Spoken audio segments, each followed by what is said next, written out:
हे गोपाल राधे कृष्ण गोविंद गोविंद, हे गोपाल राधे कृष्ण गोविंद गोविंद।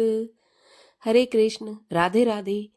स्वागत है आपका एक बार फिर मेरे चैनल द रिलीजियस लाइफ में।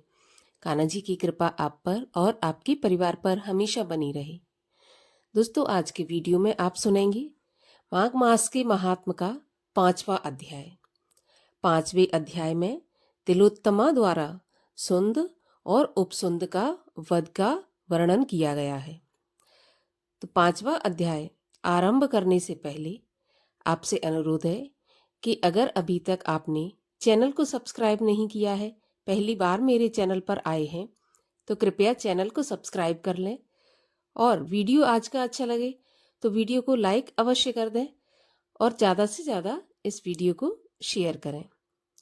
तो चलिए अब हम शुरू करते हैं माघ मास के महात्म का 5वां अध्याय। दत्तात्रेय जी बोले, हे राजन, माघ मास के प्रभाव से उत्पन्न एक बड़ा आश्चर्य सुनो। भृगुवंश में उत्पन्न कुब्जिका नाम की एक कल्याणी ब्राह्मणी थी।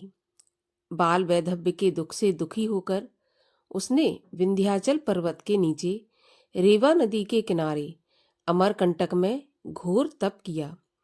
वह सदाचारी व्रत धारण करके भगवान नारायण में लीन होकर जितेंद्रिय, सत्यवादी, कम बोलने वाली, सुशीला, दानशीला तथा देह को सुखाने वाली ब्राह्मणी पहले ब्राह्मणों और पितरों को देकर अग्नि में आहुति देती थी। कृच्छ वृत्ति धारण कर वह सर्वदा छठे काल में भोजन करती थी। वह कठिन, अति कठिन तथा कठिन से भी कठिन व्रत आदि करती हुई नर्मदा नदी के किनारे अपना समय बिताती थी। इस तरह वल्कल वस्त्र धारण कर इस सत्वशालिनी ने धैर्य तथा संतोष से रेवा और कपिल नदी के संगम में 60 माघ स्नान किए और उसी तीर्थ में तप से शरीर क्षीण होकर मर गई। हे राजन, माघ स्नान के पुण्य प्रभाव से वह विष्णु लोक में जाकर आनंद से 4000 वर्ष तक निवास करती रही। फिर सुंद और उपसुंद नाम के असुरों का नाश करने के लिए पद्मभव से प्रकट हो तिलोत्तमा नाम से ब्रह्मलोक में रही। वह अपूर्व सुंदरी, बिना योनि की स्त्रियों में रत्न, देवताओं को भी मोहित करने वाली अप्सराओं में उत्तम हुई। उसे अपनी चतुराई से औरों को आश्चर्य में डालने वाली देखकर ब्रह्मा ने आज्ञा दी कि हे मृगनयनी, तुम शीघ्र ही दैत्यों का नाश करने के लिए पृथ्वी पर जाओ। ब्रह्मा की आज्ञा पाकर वह सुंदरी हाथ में वीणा लेकर ब्रह्मलोक में चली और पुष्कर मार्ग से वहां गई। वहां देवताओं के बैरी ये दोनों दैत्य रहते थे। प्रथम वह रेवा नदी के पवित्र जल में स्नान करके बंदूक के फूल के समान लाल वस्त्र धारण कर सुंदर बजती हुई नूपुर और कौंदनी पहने तथा कंठ में हिलती हुई मोती की माला और कुंडल से शोभायमान चोटी में चमेली के फूलों का जूड़ा वन में अशोक के वृक्ष के नीचे बैठकर सुरीले कोमल स्वर से गाती हुई, वीणा बजाती हुई कुमारी तिलोत्तमा बैठी हुई थी। हे राजन, वहां सुंद और उपसुंद के सैनिकों ने आश्चर्यचकित होकर चंद्रमा की कला के समान उस तिलोत्तमा को देखा और शीघ्र ही सुंद उपसुंद के पास जाकर उस सुंदरी के वन में आने का समाचार भान सहित उनसे कहने लगे।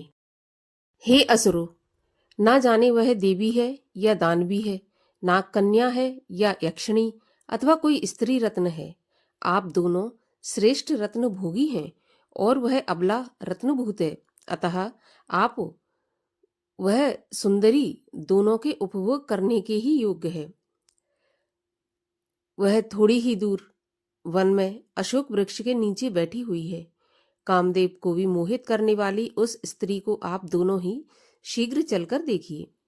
सेनापति के ऐसे वचनों को सुनकर वे दोनों सुंद उपसुंद मदिरा का बर्तन और हजारों श्रेष्ठ स्त्रियों को त्याग कर उस जलाशय से बाहर निकलकर 100 मनुष्यों से भी न उठने वाली कालदंड के समान गदाओं को लेकर जल्दी से वहां पर गए जहां पर वह उन दोनों असुरों की कामाग्नि भड़काने के लिए श्रृंगार किए हुए बैठी थी।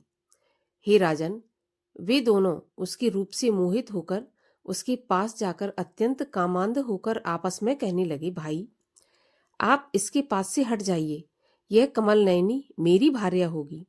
इस प्रकार आपस में कहते हुए वे दोनों आपस में झगड़ने लगे और उन्मत्त हाथी के समान काल के वशीभूत होकर गदा प्रहार करने लगे, जिसके आघात से वे दोनों मरकर पृथ्वी पर गिर पड़े।